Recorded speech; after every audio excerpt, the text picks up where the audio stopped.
RTC కార్మిక సంఘాలు అంటే కార్మికులంతా అనవసరంగా తెలంగాణ వచ్చిందని అనుకుంటున్నారా?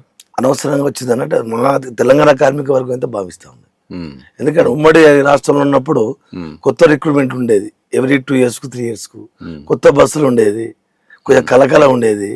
ఎప్పటికప్పుడు సరైన టైంలో సరైనప్పుడు డిఎల్ ఇచ్చుడు కావచ్చు, వేతన సవరణ చేయడం కావచ్చు, కార్మిక సమస్యలు పరిష్కరించబడేటి. ఓకే, తెలంగాణ రాష్ట్రం ఏర్పడిన తర్వాత ఆర్టీసీ ఇంతటి దుస్థితికి రావడానికి కారణం ఏంటి? పాలకులే. ఏంటి వాళ్ళకు ఉన్న ప్రత్యేకమైన ప్రయోజనాలు ఏంది మరి చెప్పండి. కేసీఆర్ ముఖ్యమంత్రి ఉన్నప్పుడు 58,000 మంది ఆర్టీసీ సిబ్బంది తెలంగాణ రాష్ట్రంలో ఉండేది. అంటే మనకు తెలంగాణ రాష్ట్రం ఏర్పడక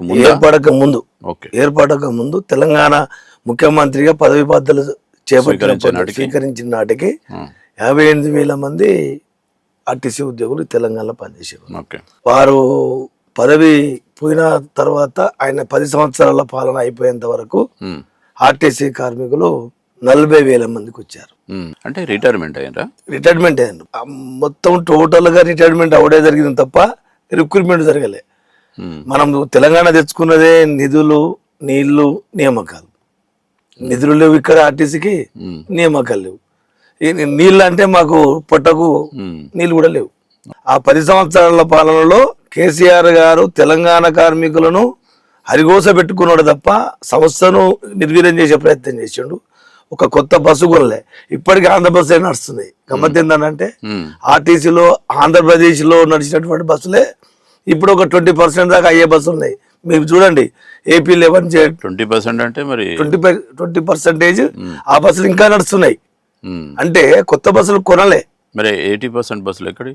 80% బస్సులు ఇప్పుడు అప్పుడప్పుడు హైర్ బస్సులు అవి కూడా అదే బస్సులు ఉన్నాయి. కొన్ని తక్కువ బస్సులు ఈ మధ్య కాలంలో అప్పుడు ఒకటి.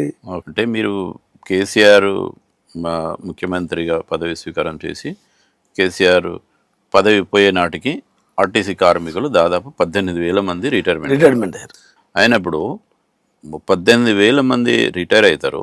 18,000 మందికి సంబంధించిన పనిని మరి మిగతా కార్మికుల మీద ఇంకా ఒత్తిడి పెరిగే అవకాశం ఉంది కదా? ఉన్నోళ్ళ మీదనే ఆ భారం అంతా ఇప్పుడు ఉన్నోళ్ళ మీదనే మోపేయడం జరిగింది.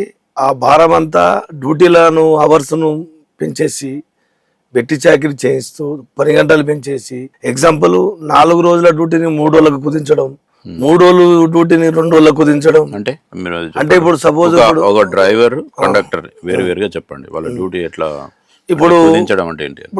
ఇప్పుడు సపోజ్ ఇప్పుడు ఒక 800 కిలోమీటర్లు 800 కిలోమీటర్లు 2 డ్రైవర్లు 2 కండక్టర్లు చేస్తారు అనుకోండి. ఇది 4 రోజుల మస్టర్. అది 800 కిలోమీటర్లు చేస్తే వీరికి 4 రోజుల మస్టర్ ఇవ్వాలి. 4 రోజుల మస్టర్ ఇవ్వాలంటే 4 రోజులు డ్యూటీ చేసిన కింద లెక్క. అయితే ఇదే 800 కిలోమీటర్లను 3 రోజులకు తగ్గియటం. 3 రోజులకు తగ్గియటం. ఇట్లా ఈ 3 రోజుల డ్యూటీలను మళ్ళీ 2 రోజులకు తగ్గియటం. కిలోమీటర్లు అవే. మరి ఎట్లా సాధ్యమవుతుంది? ఎట్లా సాధ్యమైనట్టు 12 గంటలు 16 గంటలు కంటిన్యూషన్ గా డ్యూటీ చేపించడం.